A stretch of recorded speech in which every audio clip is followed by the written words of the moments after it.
Il est 10 heures, donc je vous propose de débuter tranquillement. On a d'autres inscrits qui vont probablement se joindre à nous dans quelques minutes. Donc, je me présente pour ceux qui ne me connaissent pas. Donc, je m'appelle Mélodie Charret. Je suis chargée de projet en milieu naturel au Conseil régional de la Montérégie. J'appuie ma coordinatrice Catherine Monette dans la planification de certaines activités de notre projet de marketing social autour de la Rainette Faugrillon de l'Ouest. Donc, au Conseil régional de la Montérégie, on s'occupe vraiment du volet municipal. Donc, on fait des webinaires, des ateliers, des fois aussi des sorties terrain. Il y a aussi un projet qui est grand public, qui est pris en main par l'équipe de rétablissement de la Rainette Faugrillon Québec. Le projet de marketing social vise vraiment à sensibiliser la population puis les municipalités aux différents enjeux liés à cette espèce à statut. Aujourd'hui, c'est notre quatrième webinaire de la saison 2024. On a décidé de se pencher sur la question des espèces exotiques envahissantes dans les habitats de la rainette faugrillon de l'Ouest. Donc, on a fait appel à une spécialiste de la rainette, donc Hélène Boutier, qui est biologiste au ML CCFP. Je vais lui céder la parole dans quelques instants. Je vais juste simplement vous rappeler que dans un souci de sobriété numérique, on vous suggère de fermer vos caméras et vos micros durant la présentation. Puis on va vous inviter à les réouvrir durant la période de questions à la toute fin du webinaire. Sur ce, je te donne la parole, Lynn. Alors, bonjour à tous. À l'invitation du CREM, là, ça me fait plaisir de vous présenter un peu l'approche l'approche de contrôle de restauration dans des habitats de Rainette Faugrillon. Donc, j'ai préparé une petite présentation. Je m'apprête à vous la partager. Et puis, comme je vous dis, il y a possibilité si vous voulez poser des questions en cours de route, c'est possible, mais je vais avoir besoin probablement de quelqu'un qui surveille l'écran parce que je veux juste vous parler en face et pas parler à mon deuxième écran. Donc, s'il y a quelqu'un qui lève la main, si Mélodie, tu peux juste m'interrompre et dire on a une question, je pourrais répondre au fur et à mesure, dans la mesure et dans la limite de mes connaissances. Je ne suis pas nécessairement une experte dans les espèces exotiques envahissantes. Ça marche? Parfait. Alors donc, je voulais quand même, je vais vous montrer, bon, d'abord, trouver la bonne flèche, et voilà. Alors, ma présentation, c'est que je voulais d'abord faire un petit résumé finalement de ce qu'on considère des espèces exotiques envahissantes nuisibles par rapport au nombre d'espèces exotiques qui existent. Ensuite de ça, on va parler vraiment de celles qui sont qu'on retrouve plus souvent dans les habitats de rainettes, les impacts potentiels que l'on voit. Ensuite, on va parler des techniques de prévention, les techniques de contrôle. Et puis, ça va être un peu autour de ça que ma présentation va se faire. Donc, qu'est-ce qu'une espèce exotique envahissante nuisible? Il faut faire la distinction. Il y a quand même énormément d'espèces exotiques qui sont présentes dans nos milieux naturels, mais elles ne sont pas toutes nuisibles. Donc, c'est important de s'apercevoir que c'est à peu près 10 des espèces qui sont nuisibles, qui peuvent apporter des effets délétères, soit parce qu'elles sont elles vont se développer et vont prendre toute la place, vont faire comme je dirais, et vont empêcher la biodiversité de se développer parce qu'elles vont prendre toute la place, ou il y a des espèces qui vont, soit par leur décomposition ou vont avoir des impacts ou la façon dont vont pomper l'eau, admettons, vont modifier les caractéristiques de l'habitat, que ce soit au niveau chimique ou au niveau, admettons, hydrologique.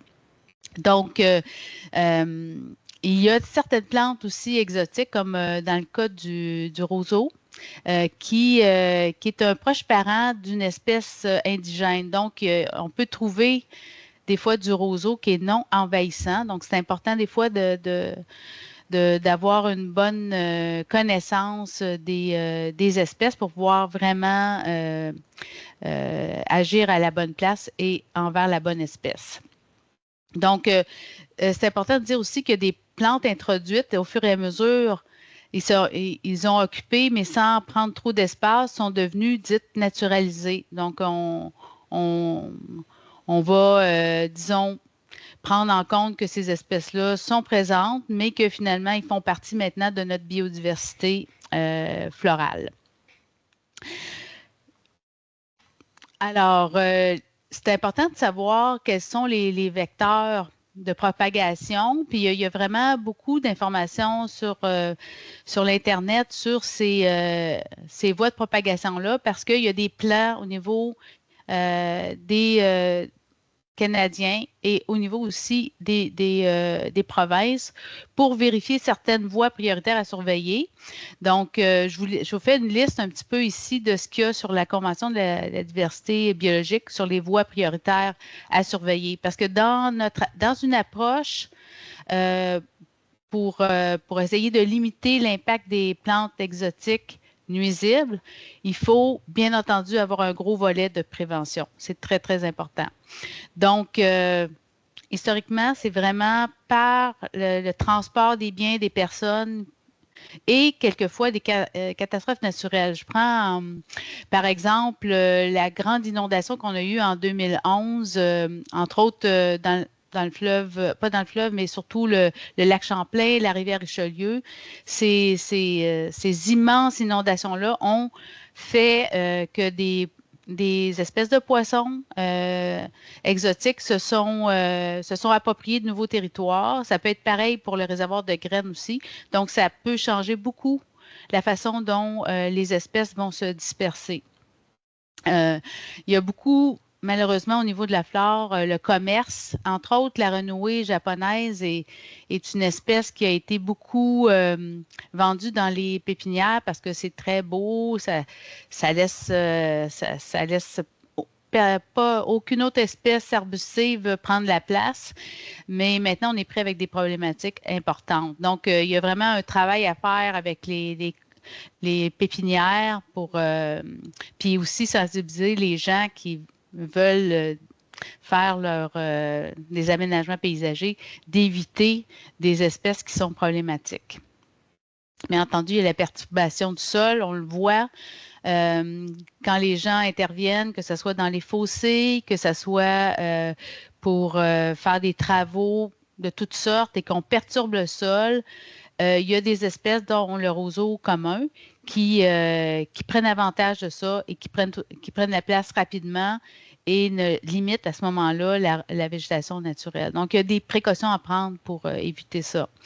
Les routes, les fossés, les véhicules, les oiseaux. Donc, pour le nerf brun. Puis je vous dirais, le nerf brun, c'est une espèce qui produit des fruits puis qui a un impact quand même important. Et puis, moi, je fais des inventaires dans des endroits reculés, entre autres pour les salamandres de ruisseau, et au milieu d'une forêt d'érables centenaires, ben on tombe sur un nerf brun. Fait que, donc, c'est pas toujours facile de prévenir, mais on peut essayer au moins au niveau de nos activités de prévenir de favoriser finalement l'implantation ou l'accroissement des plantes exotiques nuisibles. Pour ce qui est des habitats de la rainette faugrillon, oui, on retrouve plusieurs espèces, mais celle qu'on cible particulièrement, c'est le roseau commun et les deux espèces de nerf brun. Mais il y a aussi un potentiel d'envahissement par 3 espèces, dont les renouées, les renouées japonaises. Il y a une autre espèce là, que je ne me souviens pas le terme, là, mais surtout la renouée japonaise, j'en ai vu, moi, dans des habitats de rainettes. Donc, eux autres ont un potentiel d'envahissement, mais disons que leur présence est quand même anecdotique. Donc, c'est vraiment beaucoup le roseau, le nerf brun. Donc, dans le cas du roseau, ben c'est sûr que le fait qu'il se répande beaucoup dans les milieux aquatiques ou semi-aquatiques, des états de reproduction, etc., ben ça fait, on comprendra que ça limite l'ensoleillement. Ça peut aussi aider à l'assèchement précoce des milieux parce que cette espèce-là, quand même, va s'installer dans des milieux un peu aquatiques, surtout le cathartique, pour parce qu'il y a besoin d'eau pour pousser. Donc, ça peut interférer avec la croissance des larves, mais aussi, je dirais, ça peut aussi, moi, j'en ai vu quand même de rainettes se reproduire dans des roselières, mais tranquillement, pas vite, l'étang va se refermer. Donc, il y a peut-être des problématiques pour plus le développement des larves. Est-ce qu'il va y avoir assez d'ensoleillement pour maintenir des conditions favorables au développement des larves? C'est un questionnement que nous avons. Au niveau de l'alimentation, c'est sûr que le fait d'avoir une uniformisation du milieu, ça diminue probablement aussi la diversité biologique au niveau des espèces proies puis des communautés. Donc, quelque part, on peut s'imaginer que ça peut avoir un impact aussi. Et bien, ça complexifie le déplacement. On comprend que nous-mêmes, on a de la misère à se déplacer dans une roselière, donc une petite grenouille, c'est pas facile non plus. Donc, comment on peut essayer parce que les habitats de rainettes faugrillons, c'est des habitats qui sont en transition. Habituellement, c'est des habitats semi-ouverts. Il y a toujours un peu de forêt et il y a toujours une tentative de se développer avec la succession végétale dans des habitats un petit peu plus couverts. Et c'est pas ça qu'on veut nécessairement. On veut maintenir disons, un ratio de milieu ouvert par rapport au milieu avec une canopée fermée. Mais cependant, le roseau se développe très bien dans le milieu ouvert, le nerf brun aussi. Donc, il faut s'assurer de bien détecter les endroits où il y a peut-être ces espèces-là. Donc, il faut favoriser finalement qu'on soit capable de bien les identifier. Et puis ensuite, faire des inventaires pour cartographier les endroits. Puis ensuite de ça, on va pouvoir vérifier où est-ce que les endroits les plus problématiques, où est-ce que c'est plus facile d'agir parce qu'ils ne sont pas encore bien constitués. Il n'y a pas des... Tu sais, des fois, c'est vaut mieux agir en prévention en faisant un contrôle dans une petite roselière que de s'attaquer à une immense roselière où on sait que malgré des efforts répétés d'année en année, on n'arrivera pas à obtenir le résultat escompté. Donc, il faut vraiment travailler avec une réflexion effort par rapport aux objectifs à atteindre. Ce qui est important aussi, c'est que dans un habitat sensible comme celui de la rainette faugrillon, il faut, lorsqu'on va faire des activités de contrôle, il faut s'assurer d'appliquer toutes les mesures de mitigation et d'exclusion pendant les travaux. Il y a différentes étapes à prendre, là, je vous en parle un peu plus loin. Et puis, l'autre aspect qui est important, c'est lorsqu'on fait des travaux, il faut s'assurer de restaurer le couvert végétal avec des espèces compatibles qui puissent finalement compétitionner avec peut-être les espèces exotiques nuisibles qui pourraient essayer de regagner du terrain. Donc, là, excusez-moi, j'ai un petit peu de misère dans mes affaires. OK, voilà. Donc, quelles sont les priorités d'intervention? Au niveau du nerf brun, on suspecte que le nerf brun, comme ses fruits, ses feuilles, tout ce qui tombe au sol et se dégrade apporte un composant qu'on appelle l'hémodine. Ce composant-là, c'est une forme de toxique finalement qui peut causer des malformations ou interférer dans le développement normal de la larve de la rainette faugrillon. C'est des études qui ont été faites en laboratoire. Maintenant, dans le milieu naturel, moi, je vois des endroits où le nerf brun est quand même assez répandu et où les populations se maintiennent. Donc, il faut un peu voir est-ce qu'il faut vraiment faire un contrôle complet ou on essaie d'éviter que le nerf brun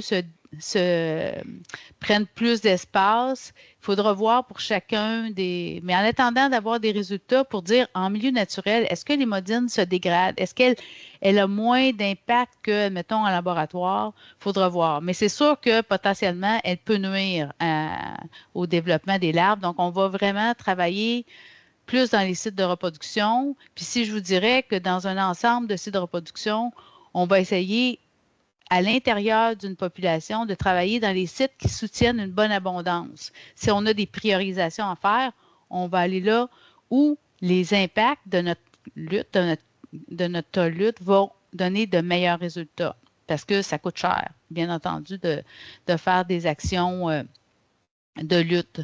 Donc, c'est la principale chose. Ensuite de ça, il y a les cours d'eau, les milieux de connectivité.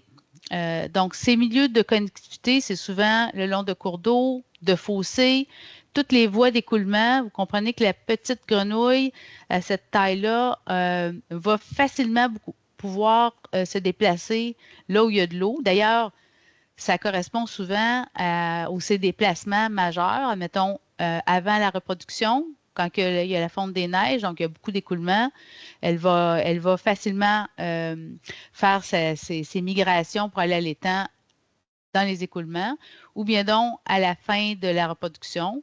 Les jeunes, par contre, ils vont sortir plus à mi-juin. Ça peut représenter peut-être différentes voies de dispersion, mais néanmoins, si on doit viser pour la connectivité, on doit viser les cours d'eau, les milieux des voies d'écoulement en priorité pour assurer le recrutement de déplacement. Entre autres, pour le phragmite. Comme je vous dis, le phragmite, je pense que si on a une roselière très compacte, même l'eau a de la difficulté à passer, donc il est probablement difficile pour les jeunes, soit les jeunes métamorphes, les jeunes nouvellement métamorphosés ou les adultes, de pouvoir traverser ces roselières-là dans les fossés ou les cours d'eau. Et en dernier lieu, je vous dis la potion forestière ou les friches existantes. C'est en dernier lieu, mais comme je vous dis, si on a une petite roselière qui est facile à contrôler, ben ça peut devenir une priorité, tout dépendant de l'état de notre inventaire, puis notre évaluation des problématiques, puis de la facilité d'arriver à des résultats. Donc, je reviens à ma stratégie. En premier, prévenir l'implantation. Donc, est-ce qu'on peut travailler à la création de fossés très ombragés qui pourraient être résistants aux invasions en aménagement des rives? Parce que quand on parle de fossés de déplacement, on n'a pas besoin que ça soit en milieu ouvert. Les individus vont se déplacer, ils ne vont pas se reproduire là-dedans.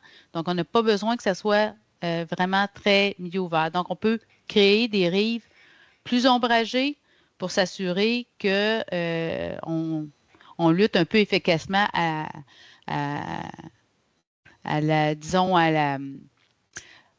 ce que le phragmite devienne plus important. Parce que je voulais juste vous dire que pour le phragmite, j'avais noté ça quelque part.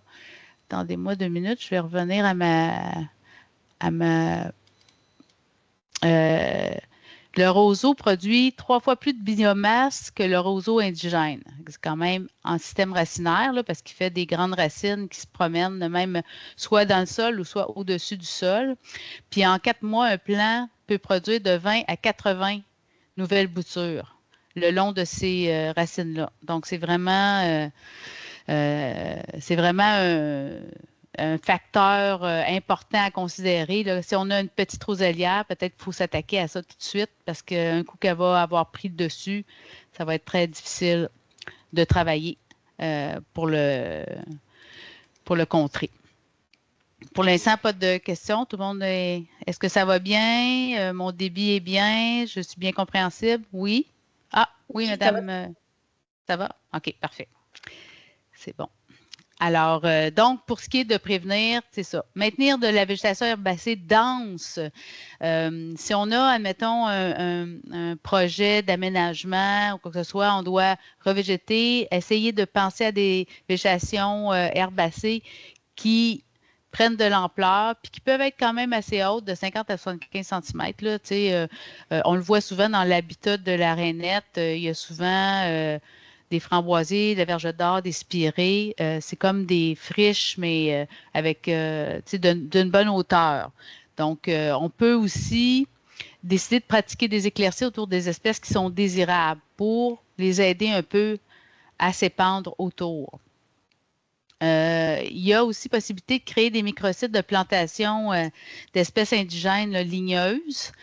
Mais comme je vous dirais, j'ai eu une discussion hier avec Hydro-Québec qui font toutes sortes de programmes de remise en état en dessous des lignes. Puis eux, ils ne veulent pas nécessairement de tiges ligneuses. Puis ce qu'ils me disent, c'est que la nature reprend ses droits assez rapidement. Fait que là, je vous dirais que ces microsites-là de plantation, on va faire attention parce qu'on ne veut pas nécessairement avoir des obligations d'aller couper des tiges par la suite parce que là, on a perdu un peu le contrôle.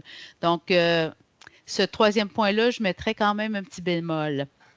En bordure de l'habitat terrestre, à risque, c'est sûr qu'il y a toute une section, si on veut maintenir à l'intérieur de notre occurrence des habitats exempts d'espèces, des fois, peut-être qu'il faut, en bordure, penser à qu'est-ce qu'on peut mettre comme des plantations d'arbustes, admettons, dans des endroits où on voit qu'il y a des espèces exotiques envahissantes à proximité, surtout, je pense, aux phragmites, là, dans ce cas-là.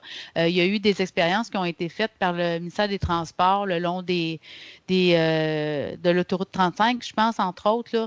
Donc, il y a différentes plantations, 3 haies d'arbustes. Il y a des choses comme ça qu'on peut tenter de faire quand c'est en bordure extérieure ou sur la ligne de démarcation entre l'habitat terrestre puis la zone d'influence qu'on appelle, là, qui est autour. Ben, c'est possible de le faire, puis probablement sans trop avoir de problèmes au niveau des mesures de mitigation à mettre en place. Bon, OK. Ça m'arrive justement aux mesures de mitigation. C'est sûr que plus on se rapproche de l'état de reproduction et sa bande de 30 mètres, plus on est dans de l'habitat hypersensible.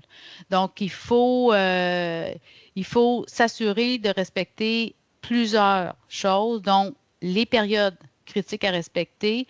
Il va falloir mettre des barrières d'exclusion. Si on veut travailler, admettons, dans un site, c'est clair qu'il faut s'assurer d'éviter, étant donné la taille de l'individu, des individus, d'essayer de ne pas causer de mortalité et de ne pas interférer avec le cycle vital de l'espèce. Donc, il va falloir faire de la surveillance aussi de ces barrières-là, s'assurer que tous les individus sont sortis de la zone des travaux. Probablement, moi, je pense que dans ces milieux ultra sensibles-là, il va falloir y aller par phase. Faire ça sur de plusieurs années pour s'assurer de toujours garder de l'habitat disponible pour l'espèce. Il y aurait aussi au niveau de la protection de l'habitat, il faut toujours prendre des méthodes de moins d'impact. Il faut toujours essayer de réfléchir à comment on s'y prend pour avoir le moins possible d'impact. Je sais que Nature Action Québec me dit souvent, eux autres font beaucoup de travaux, de lutte dans leur propriété, puis ils se questionnaient des fois avec le nerf brun. Bon, on faisait beaucoup de travail, de sortir des tiges, surtout quand l'habitat est très, très occupé par des repousses de nerf brun.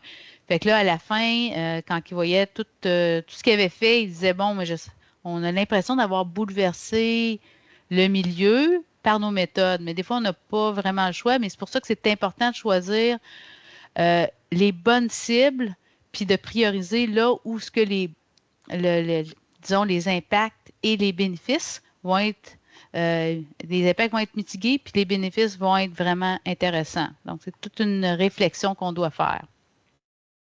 Donc, dans les méthodes de protection, comment on gère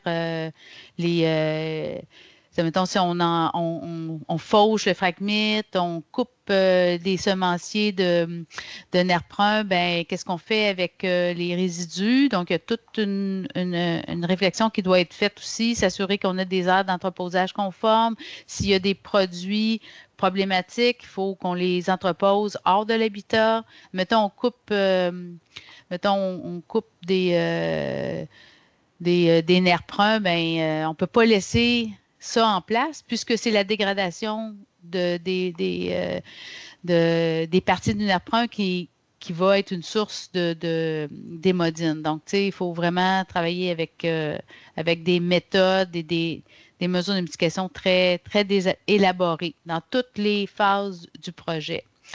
Ensuite, bien, c'est sûr qu'on protège davantage l'effort qu'on a fait en restaurant de façon adéquate avec mettons, réensemencer, s'assurer de faire un suivi aussi parce que on doit, je pense, de plus en plus documenter nos efforts, savoir parce que là, je pense qu'il se fait aussi des nouvelles méthodes, on essaie des nouvelles méthodes, mais il faut documenter ça pour s'assurer est-ce que ça marche, mais est-ce que ça marche sur le moyen ou long terme aussi? Parce que ça va avoir une influence sur qu'est-ce qu'on va choisir comme priorité à la fois d'intervention puis des méthodes qu'on va prendre.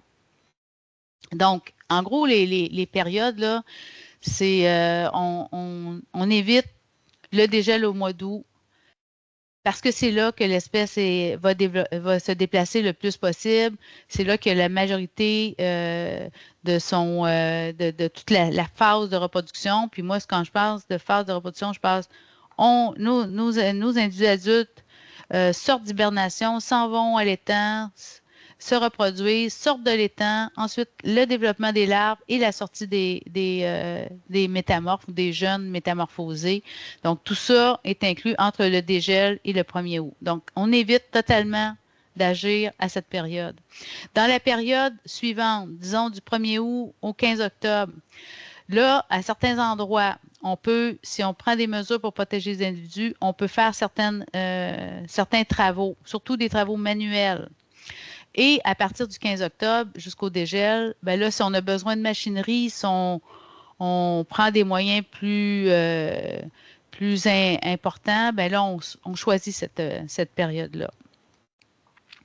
Admettons, je veux dire, bon, vous avez, parce que ça, c'est valide, ces périodes-là, même pour d'autres travaux, admettons, vous avez des freins à couper parce qu'ils sont malades, sont dangereux, bien, si on doit y aller avec la machinerie, on va y aller à partir du 15 octobre, idéalement sur sol gelé, si on prend de la machinerie qui pourrait causer soit de la compaction, on pourrait modifier un petit peu le réseau de drainage de surface.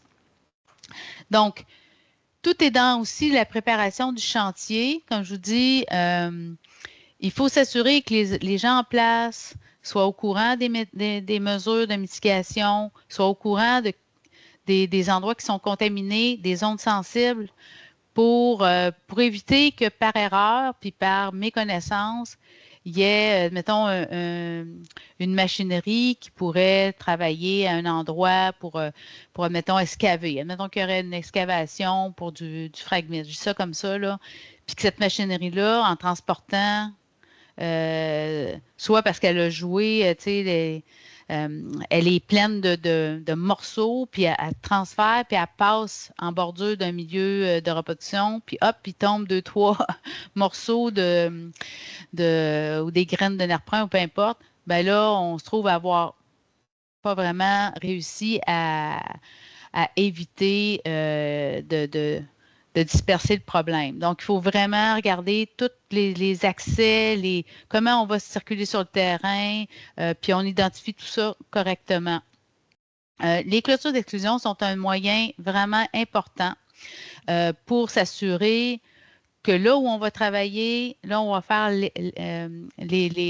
surtout si on a des gens qui circulent, on a des outils à prendre, on a de la machinerie. Il faut s'assurer qu'on installe des clôtures d'exclusion fonctionnelles pour exclure l'espèce des zones d'intervention.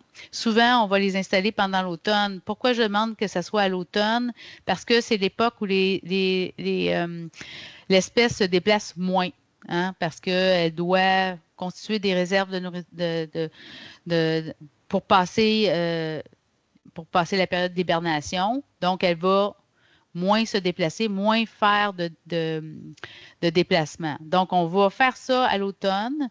C'est important aussi, je vous ai mis une petite image, c'est important que si dans votre clôture, vous passez à travers une voie d'écoulement quelconque, il faut s'assurer qu'on va remplacer la clôture par quelque chose où l'eau peut traverser parce que l'eau a un grand pouvoir au dégel. Elle peut décider de couler, de créer finalement une ouverture. Puis là, si vous avez une ouverture dans votre clôture puis que les rainettes traversent, ben vous êtes pris avec un gros problème. Vous allez devoir travailler à exclure alors que la clôture, si elle est mise à l'automne puis elle est bien étanche, ben, il y aura juste des tournées de vérification au printemps pour vérifier que s'il y a des individus qui avaient été pris à l'intérieur, vous puissiez les déplacer facilement, puis là, vous pouvez travailler ensuite. Donc, c'est sûr que si vous devez capturer et déplacer des rainettes, ça prend un permis sec, je le mets ici, pour faire de la gestion, permis sec de gestion. Bon, j'en ai parlé, prévoir des zones d'entreposage, de lavage, etc. Oui, je vois qu'il y a une question. Oui, en plein ça, il y a une question concernant les permis nécessaires pour un permis. Donc, je laisse Nicolas poser sa question. Oui. Moi, en fait, moi, c'était pas pour les permis, c'était pour la barrière qu'on doit mettre là, pour laisser passer l'eau. Quel genre de barrière ça prend qui laisse bien passer l'eau, mais pas les rainettes? Nous, ce qu'on a fait au Mont-Saint-Bruno, puis même on a fait ça aussi dans le temps des projets d'études de l'Université McGill à Boucherville, on mettait un grillage fin, puis on s'assurait de l'enfouir aussi dans le sol au niveau des... je ne sais pas si je peux... je vais essayer de voir si je peux... je peux-tu agrandir? Oups, attendez, j'ai fait une niaiserie. Je peux-tu faire ça? Plus. Bon, parfait. Puis là, je tasse ça. Fait que, bon, la photo n'est pas super quand on l'agrandit, mais c'était vraiment ça, un genre de petit grillage fin dont les mailles ne permettent pas aux jeunes rainettes. Puis comprenez que les jeunes rainettes, si vous pensez que cette clôture-là est nécessaire pour après la reproduction ou sortir des jeunes, les jeunes rainettes sont vraiment, ils tiennent sur le bout d'un doigt, là, fait qu'il faut prendre un grillage fin. C'est sûr qu'il faut vérifier, surtout au dégel, quand il y a des voies d'écoulement, il y a de la végétation qui peut aussi être entraînée, de végétation morte.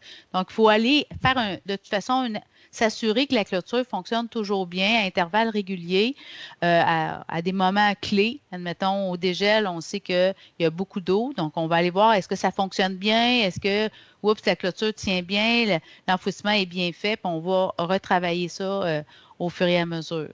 Est-ce qu'on connaît le maillage, la dimension du maillage?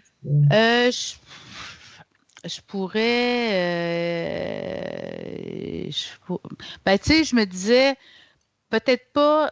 C'est sûr que si on va chercher quand un moustiquaire, ça va être peut-être un peu petit. Je pourrais aller voir un peu plus, mais il faudrait que j'aille voir pour. Mais tu sais, étant donné qu'une rainette, je vous enverrai par la suite peut-être des tailles des rainettes là, pour que vous ayez une idée un petit peu du maillage. Mais tu sais, un moustiquaire, on pourrait essayer, mais moi, j'ai l'impression que ça se commettrait un petit peu rapidement. Ce que j'ai sur la photo, mais j'essaie de mémoire de me souvenir qu'est-ce qu'on avait acheté. Mais tu sais, il y a quand même pas mal de choix dans les quincailleries. Tu sais, ça vaut la peine d'aller voir. Mais pensez toujours taille des métamorphes. Mais je vais essayer de vous... Je me note ça, là. Taille des mailles, moustiquaire ou clôture grillagée. Fait que, faut que ça se puisse, il faut que ça puisse aussi être manipulable. Si c'est trop rigide, là, ça va être difficile d'assortir ça autour du poteau. Puis il faut que ça soit aussi manipulable. Là. Donc, c'est pour ça, un moustiquaire, admettons, de nylon, là, ça fonctionne bien. Mais je me demande, en tout cas, je vais aller voir, puis je vais vous revenir là-dessus. OK, merci beaucoup. Est-ce qu'il y a une autre question? Il me semble que j'ai vu une main se lever. Non? OK. Là, je reviens à... Oups, attendez, là, je vais essayer de réduire. Oui, j'ai réussi. Bon, c'est bon. C'est ça. Fait que là, j'ai juste mis aussi à la fin, là, notre ministère exige quand même que si on décide, puis là, je vais parler des méthodes plus loin, là, mais qu'on décide d'utiliser l'enfouissement, ben, ça doit faire à 50 mètres d'un cours d'eau, d'un plan d'eau, des milieux humides et de là où se trouvent les espèces menacées et vulnérables. Donc ça peut avoir un coût, hein, je vous le dis, si on y va à l'enfouissement, mais de toute façon, sortir des débris de l'habitat, c'est un coût quand même important aussi. Encore là, ça doit être pris en considération dans analyse coût-bénéfice, comme on dit.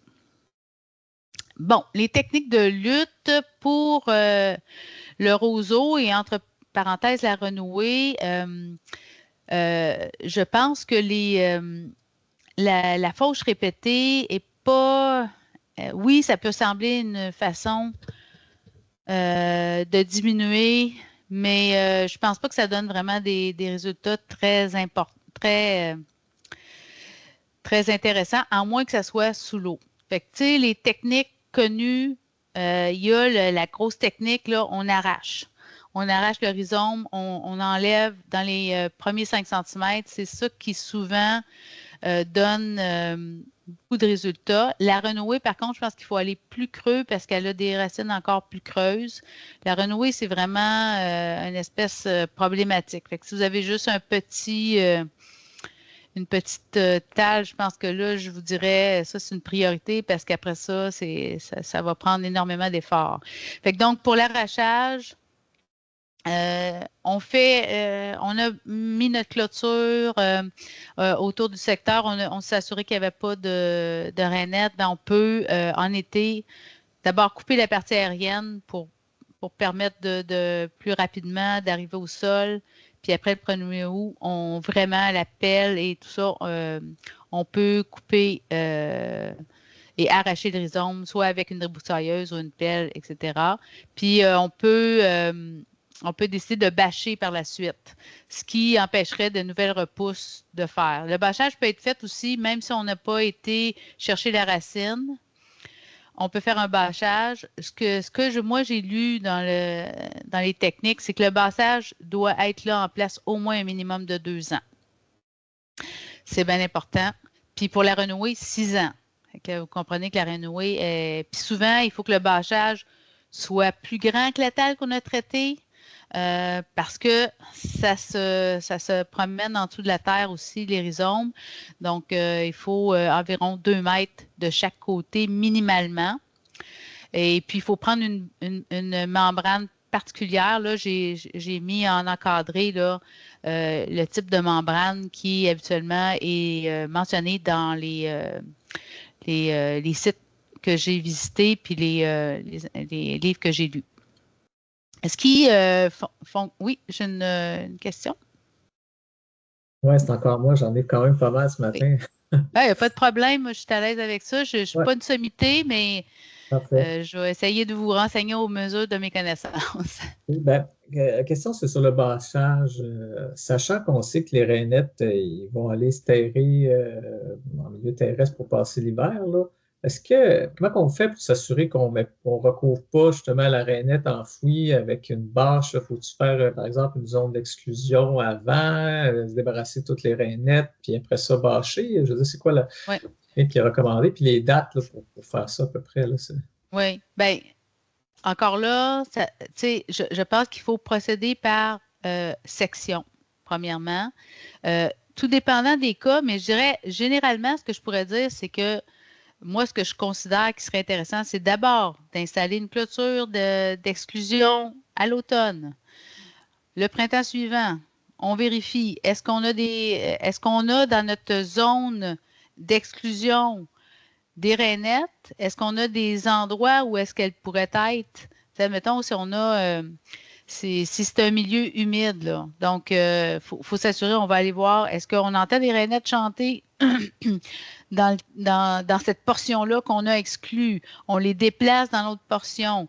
On continue comme ça, puis je pense que je l'ai plus tard. Je vais vérifier, là, mais il y a des tournées journalières à faire dans les 5 premières semaines après le dégel, puis davantage s'il y a des pluies fortes, là. Surtout si on est dans un secteur qui est propice à la reproduction. Si on est dans l'habitat terrestre, ben, il y a peut-être un peu moins d'efforts à faire, mais on met la clôture l'année d'avant, à l'automne. Ensuite de ça, on vérifie au printemps parce que là, ça commence à se déplacer les rainettes. On va avoir plus de chances de les intercepter par la clôture. On va les sortir. Je vous dis, peut-être, puis je le dis avec toute candeur, là, peut-être qu'il va y avoir des individus qui vont rester. Oui, pas évident. Qui va peut-être avoir des impacts. Le risque nul n'existe pas. Mm-hmm. Non, même dans les études, là, même dans les études qu'on a faites à tous les endroits, le risque nul, ça peut arriver. Mais c'est un risque calculé, puis on s'assure de mettre tous les moyens pour en avoir le moins possible. Mais on ne peut pas s'imaginer qu'on va avoir toute assurance qu'il n'y aura pas une rainette qui va peut-être être écrasée. Mais comme je vous dis, à l'automne, les rainettes sont assez distribuées dans l'habitat. Peut-être qu'il y en a plus proche des zones de reproduction.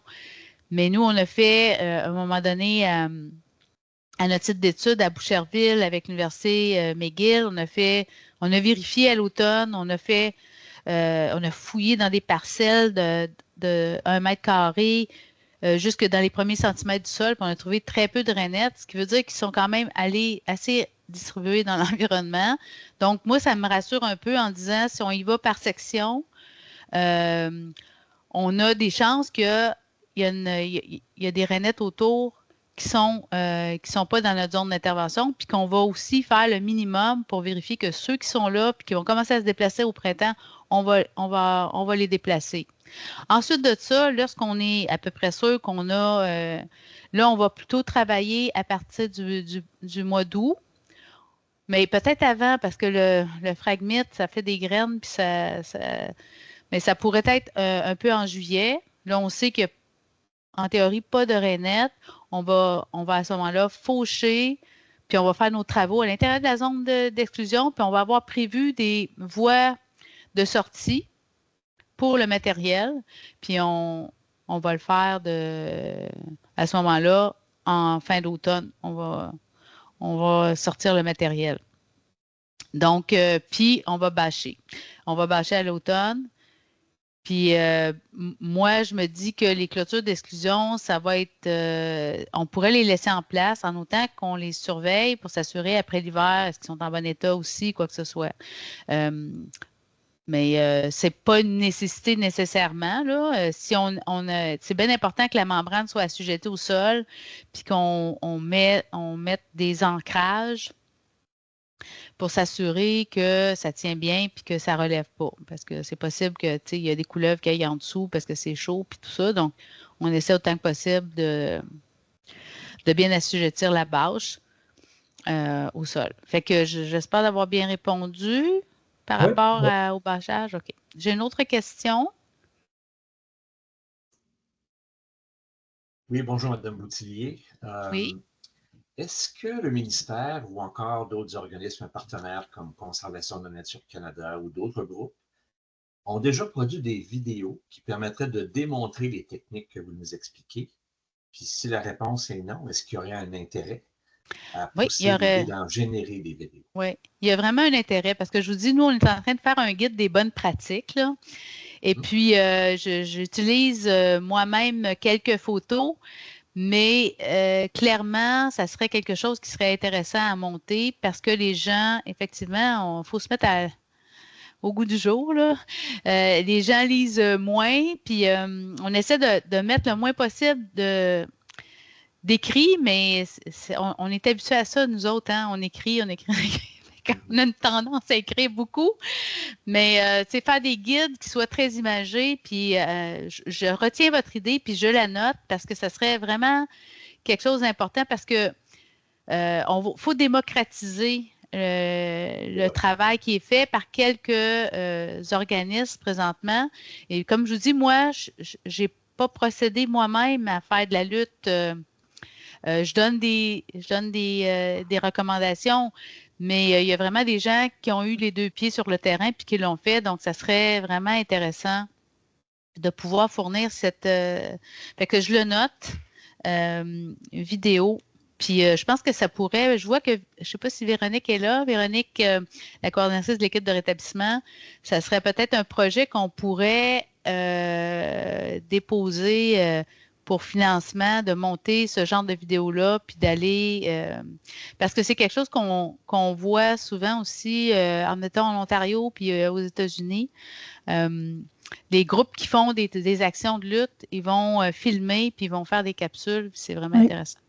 Je t'entends, Lynn. Puis, en fait, les techniques de bâchage n'adressent pas que la Rainette Fougrillon de l'Ouest. Donc, il y a vraiment des groupes qui concentrent leurs travaux sur les méthodes à appliquer, dont, comme tu disais, les travaux de Sam Karatanas, etc. Donc, il y a certainement moyen de trouver des références de façon générale. OK. C'est bon. Puis, il y a une chose que je voulais dire pour le bâchage, c'est que j'ai lu dans certains cas qu'on pouvait mettre du sable par-dessus la géomembrane lors du passage, admettons, la machinerie lourde ou quoi que ce soit, ou même le sable. Tu sais, des fois, on se dit comment on va assujettir on peut mettre peut-être une couche de sable, c'est pesant, puis ça laisse. Je ne sais pas si ça pourrait se faire n'importe où, là, sûrement pas peut-être dans un site de reproduction, mais mettons dans l'habitat terrestre, ça pourrait être un cas. Puis je lis dans mes notes pour la renouée du Japon.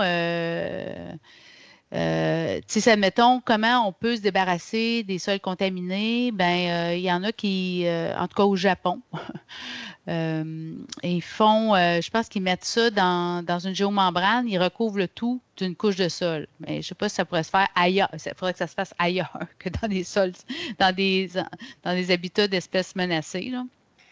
Mais ça peut être ça. Fait que, donc, j'avais un document qui était produit avec des photographies pour Environment Agency en 2013. Donc ça, j'ai ça. Il va falloir que je retrouve donc ça pourrait être assez important pour limiter la renouée. Mais c'est très onéreux d'utiliser des géomembranes. Hein? Fait que c'est ça. Puis en plus, ça n'a pas été testé scientifiquement. Il faut faire attention.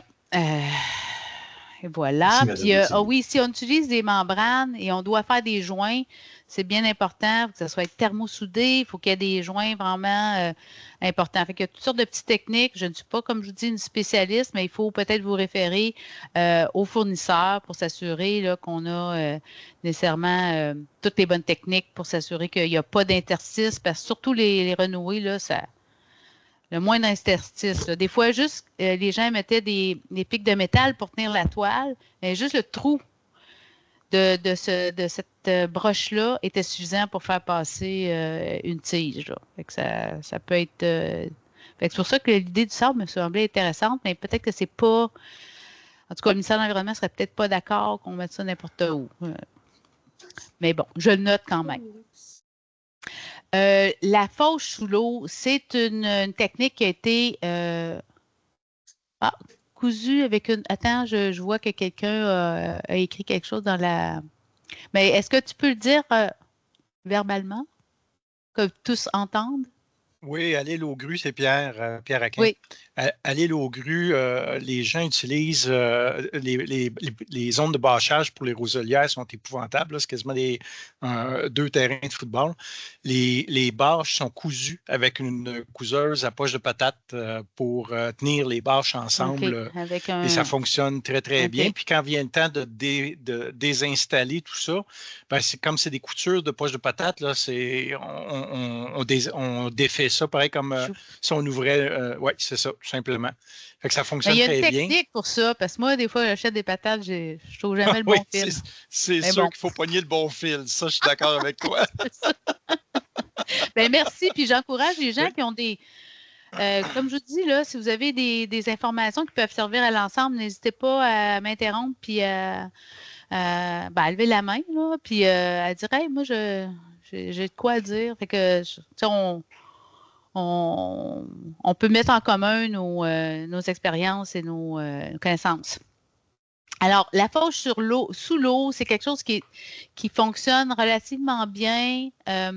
Ça va être peut-être pas facile nécessairement dans les étangs de rainettes qui s'assèchent, mais dans certains endroits où l'eau reste plus longtemps, ça serait à essayer parce que ça a un impact sur la capacité des phragmites à continuer de s'étendre. Puis moi, je vous dirais, j'ai suivi, parce que plusieurs années, je fais de la capture pour le biodôme, puis je vais dans certains milieux et je me suis aperçue de la vitesse à laquelle, dans des petits milieux, le phragmite peut augmenter, puis à un moment donné, ça va finir par être complètement fermé. Et je me disais, dans certains endroits où le niveau d'eau peut faire 40, 50 cm, ben ça serait peut-être à tenter. Alors, pour ça, il faut faucher les tiges au moins à 15 cm sous la surface de l'eau, mais moi, je dirais très près du sol parce qu'étant donné que ces milieux-là, ils ont une courbe d'abaissement au fil de la saison, il faudrait au moins les couper très, très proche du sol. Donc, il faut qu'il reste un bon laps de temps, mais je n'ai pas lu nulle part combien de laps de temps il faut qu'il reste en dessous de l'eau. Ça serait à essayer et ça serait à documenter pour ce qui est des milieux de reproduction de rainettes. Et je me dis que ça pourrait être intéressant à essayer par section, puis voir, faire des études pour voir, ben, est-ce qu'on a réussi à diminuer la capacité d'une roselière, parce que c'est 6 mètres carrés d'agrandissement par année qui a été calculé là, dans certains endroits au lac, en tout cas dans le sud du Québec. Donc, ça vaudrait peut-être la peine de faire des essais de cette façon-là, parce que dans les étangs permanents, c'est quelque chose qui est utilisé, entre autres, par Canard Limité, qui a fait dans ses étangs à Beauharnois, des étangs pour la sauvagine, où il y avait une grosse problématique de phragmites. Ils ont essayé ça, puis je pense dans l'Anaudière aussi, puis ça semble donner des résultats intéressants, vraiment intéressants. Donc, les débris, bien entendu, doivent être disposés hors de l'habitat et là, et toute l'énergie qu'on doit mettre là, pour déplacer ça. Il y a aussi l'excavation, l'enfouissement. Il faut enfouir au moins, je dirais, ben, tu sais, ils disent 1 à 2 mètres, mais pourquoi pas être sûr, tant qu'à mettre toute cette énergie-là, puis enfouir à 2 mètres. C'est dans des endroits vraiment particuliers. Moi, je vous dirais peut-être des fossés de déplacement.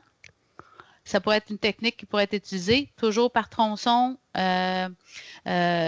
pour y aller graduellement, puis pas avoir un impact sur tout le fossé, puis s'assurer qu'il y a quand même des déplacements qui pourraient se faire. Donc, on pourrait essayer de faire ce genre de choses-là. Mais c'est plus de 3 mètres pour la renouer. Dans le sol. Puis on peut le faire à la période hivernale, ce qui est intéressant parce que si on y va avec l'excavation, avec la machinerie, c'est mieux d'y procéder après le 15 octobre, idéalement sur sol gelé, mais je dirais que nos hivers, de moins en moins, on a des sols gelés, donc il faut prendre ça en compte. Donc, j'ai mis quelques informations que j'ai glanées sur les rapports de Messier puis Karatanos. C'est que quand on fait de l'excavation mécanique avec ensemencement, ben, on a quand même une réduction de 99 %. L'arrachage manuel, comme je vous disais, arracher les racines, 88 %. Le bâchage était moins évident. Ça pouvait être de 50 à 75 %. Peut-être parce que dans les cas de bâchage, c'était souvent juste 1 an. Peut-être que ça pourrait être augmenté si on laisse le bâchage au moins 2 ans. Je comprends que ce n'est pas très joli, mais ça peut permettre peut-être d'agir dans certains cas sur de petites roselières, entre autres, puis s'assurer qu'on diminue l'impact que peut avoir ces petites roselières-là dans l'habitat. Et au niveau de la coupe sous l'eau, ben moi, j'ai lu dans les informations que j'ai glanées dans mon ministère, là, ben, anciennement, le ministère des Forêts, Fonds et Parcs, puis la Fondation pour les écosystèmes de l'Anaudière, que ça peut être plus de 90 %. Fait que, tu sais, pourquoi pas essayer puis faire des études dans des étangs de rainettes qui ont un peu plus d'eau et qui pourraient être testés. OK, là, je ne suis pas à la bonne place. Je clique là. OK. Alors, les nerfs bruns. Bien, les nerfs bruns, ça vient énormément de tout ce que Nature Action a développé. Ils ont vraiment travaillé très fort. Ils se sont fait une clé décisionnelle. Ils ont fait des travaux. Donc, c'est sûr que si on veut limiter là où le nerf prun est déjà implanté depuis fort longtemps, donc on a ce qu'on appelle des semenciers, donc des individus matures qui produisent des fruits, donc les femelles. C'est ceux-là qu'on va aller couper. Et là, il y a toute une technique de recouvrir la souche par une membrane pour éviter qu'elle retige. Je ne sais pas s'il y a quelqu'un de Nature Action. Cédric, es-tu ici? Es-tu parmi les gens? Je ne sais pas. Cédric qui était le chef de file chez NAC là-dessus. Mais il y avait quand même un bon degré de succès dans le travail qu'il faisait. Il y a toujours possibilité aussi de... Bon, c'est sûr que les graines qui sont déjà en place, ils peuvent durer 3 ans avant d'ouvrir. Donc, c'est sûr que si on fait de l'arrachage, ben, il faut quand même penser à y aller à plusieurs reprises pendant quelques années pour s'assurer de relever les petites tiges qui sont faciles à arracher à la main. Au printemps, il faut s'assurer de bien identifier quand même, c'est toujours ça, on ne veut pas arracher n'importe quoi, il faut arracher vraiment ce qui est important. Et puis, ceux de 1 à 5 cm, bon, d'habitude, il y a des... et là, je vais me déplacer vers ma prochaine de mes notes parce que j'ai des outils. J'ai trouvé trois sites Internet qui vendent des outils pour ça, parce que c'est des techniques qui sont utilisées pas seulement dans des habitats d'espèces menacées, mais ça existe aussi dans les boisés où les gens veulent éviter que l'herbe brun prenne de la place sur des espèces qui servent soit à la foresterie ou à la sériculture, etc. Donc, j'ai trouvé 3 sites. Donc, il y avait, je vais les mettre dans la conversation. Copier. Alors, je mets ça dans la conversation. Alors, j'ai trouvé 3 sites Internet. Vous pourrez aller voir des différents, ce qui est offert, en tout cas, sur le marché au Québec ou de proximité à ce sujet. Parce que ça peut être quelque chose qui se fasse, mais comme je vous dis, on doit peut-être prioriser pour ce qui est du nerf brun les endroits où la rainette se reproduit parce que c'est plus au niveau du milieu aquatique que l'hémodine peut avoir des impacts pour le développement des larves. Dans les corridors de déplacement, je vous dirais, l'eau bouge, c'est des voies d'écoulement. Ça ne serait pas ma première priorité. La première priorité, ça serait vraiment d'aller voir dans le 30 mètres autour les bandes riveraines des milieux humides puis autour des milieux humides. De faire peut-être des actions.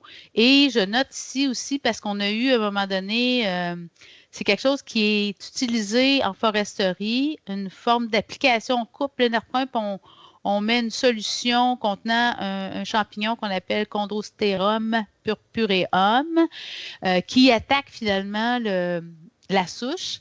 Mais moi, considérant qu'on travaille avec un amphibien, puis que c'est sensible aux champignons, je me disais, on devrait éviter ça. Puis en plus, en m'informant sur l'utilisation de ça, c'est quelque chose qui s'utilise en forêt parce que le champignon est très sensible à la lumière. Donc, dans un milieu vert, peut-être que finalement, on n'arriverait pas avec il se dégraderait avant de pouvoir faire pleinement sa dégradation de la souche. Bon, je reviens ici. Hop. Naturalisation. Bon, là, un coup qu'on a fait nos techniques, puis qu'on a travaillé, puis qu'on a des zones qu'on veut restaurer, on doit se questionner. Bon, qu'est-ce que la rainette préfère? Elle préfère les milieux ouverts. S'il y a des frênes, puis là je le dis parce qu'on a eu des discussions comme ça dans d'autres projets, si on a des frênes qui sont morts, qui tombent, puis on dit on ne veut pas qu'il y ait de nerf brun, on va planter plein d'arbres, puis on va refaire un couvert important, bien, on ne vient pas nécessairement travailler dans le sens pour restaurer l'habitat pour la rainette. oui, on veut contrer le nerf prun, mais en même temps, la rainette a besoin de milieu ouvert, puis elle a déjà à travailler, ben, pas elle, mais je veux dire, le milieu va déjà, par la succession végétale, déjà travailler à refaire une canopée. Donc là, on ne veut pas aller trop vite. Si les freins tombent, ben, les premiers temps, ça peut être bien bénéfique pour la rainette parce que quand on a des milieux de reproduction recouverts de canopée, la rainette peut aller essayer de se reproduire, mais il y a très peu de chances que ça contribue au recrutement. C'est-à-dire que peut-être qu'il n'y aura jamais de larves métamorphosées qui vont sortir de ces états-là. Ça prend donc des milieux semi-ouverts ou ouverts. Donc, quelque part, elle est tellement coincée dans son petit habitat à travers toutes sortes d'autres usages, urbains, agricoles, tout ça. Bien, à l'intérieur de sa maison, si on veut, si je peux dire, bien, essayons de penser qu'est-ce qu'on doit faire pour restaurer des habitats qui vont favoriser l'espèce. Comme je vous disais, le nerf prun, on n'en veut pas dans les milieux de reproduction, mais en même temps, il va falloir documenter dans ces milieux-là, dans le milieu naturel, est-ce que ça se dégrade plus vite, les modines? Est-ce que moi, j'en ai vu là, des jeunes sortir. Je n'ai pas fait d'études scientifiques. Je ne sais pas si est-ce qu'il y en a peut-être la pourcentage qui arrive jamais à la métamorphose. Je ne sais pas. Mais je sais qu'il y a des populations qui se maintiennent d'année en année. Puis ces populations, ben, sont déjà enclavées. La qualité d'eau est déjà pas parfaite parce que c'est souvent le cas dans les habitats de rainettes en milieu périurbain, mais ça se maintient. C'est pour ça que j'ai un petit doute, puis j'aimerais ça qu'on avance là-dedans avant de mettre énormément d'argent pour travailler, pour donner une lutte importante au nerf prun. On sait que les oiseaux, c'est un vecteur, puis on va avoir de la difficulté de toute façon. On ne pourra jamais éliminer le nerf prun. Mais dans notre façon de voir, est-ce qu'on peut choisir des espèces, comme je vous disais, d'herbacées hautes, de petites, tu sais, comme je cherche le mot, attendez, j'ai comme un blanc, l'aspirée. Tu sais, je ne sais pas si ça se trouve dans les pépinières, mais est-ce qu'on peut mettre des graines de spirée? Est-ce qu'on peut aider juste le milieu naturel d'une friche se mettre en place en espérant qu'on va contrer un petit peu très rapidement, en couvrant le sol, de s'assurer qu'on a une couverture végétale naturelle qui favorise l'espèce, puis qui peut donner d'une certaine façon limiter un peu la propension des espèces exotiques comme le nerf prun ou le phragmite de prendre la place. Donc, j'ai mis sur ma présentation un peu les mélanges qui étaient recommandés. Donc, tout dépendant, hein, souvent, quand on installe des graines, la première année n'est pas la meilleure année. C'est comme un agriculteur qui fait une prairie. Il va semer la première année, mais la première année, il y a tout un établissement. Donc, ça prend des plantes qui vont tout de suite prendre la place. Et ensuite de ça, les autres plantes qui vont se développer. C'est pour ça que ça prend un mélange. On ne va pas semer seulement, admettons, moi, je ne sais pas, il appelle ça le red grass, là, le raygrass. On sème juste une espèce, puis on dit, elle va prendre la place. Le milieu va changer, c'est sûr, mais il faut déjà mettre une certaine biodiversité avec un choix de plantes qui vont s'établir selon un certain processus pour que le milieu évolue vers ce qu'on veut. Donc, les informations que je vous mets j'ai glané ça dans la littérature que j'ai vérifiée, puis je vous invite à consulter les modalités d'aménagement d'un habitat de reproduction pour la rainette faux-grillon.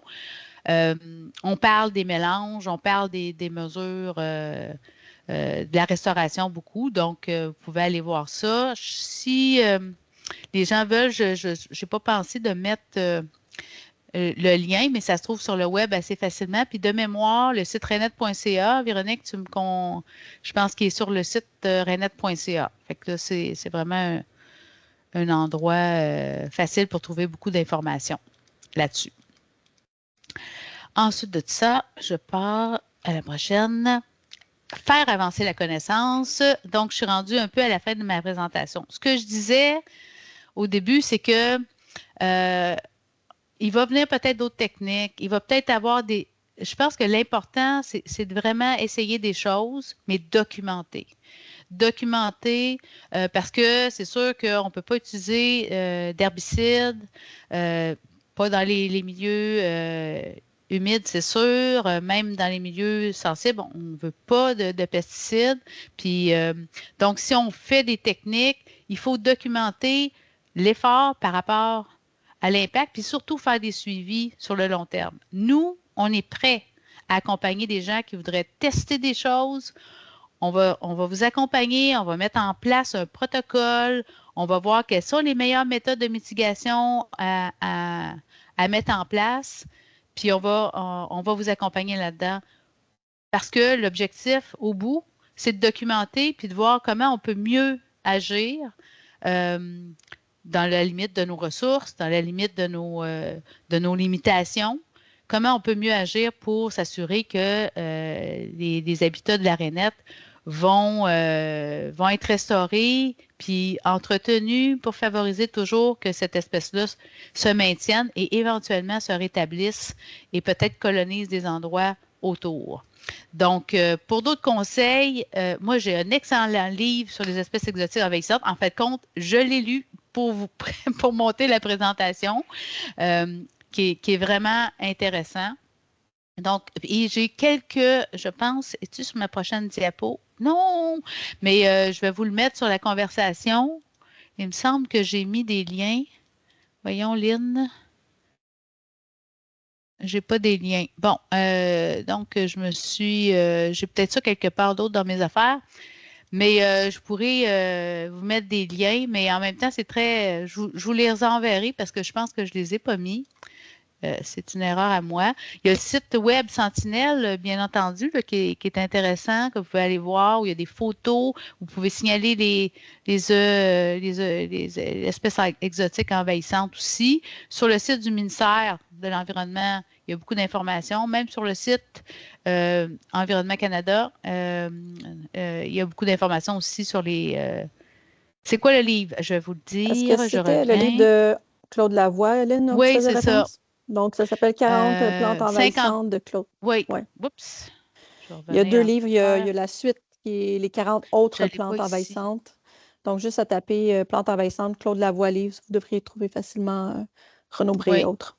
C'est vraiment parce que M. Lavoie, puis d'ailleurs, je vais. Ben justement, c'est ça, je disais, je n'ai pas mis les liens, mais je les ai dans mon message. Alors, je vais aller chercher mon message. Donnez-moi, je vais les mettre à l'écran. Regarde, continue, je vais te les trouver, je vais te les mettre dans le chat. OK. Parce que c'était pas mal la fin, j'étais à la fin.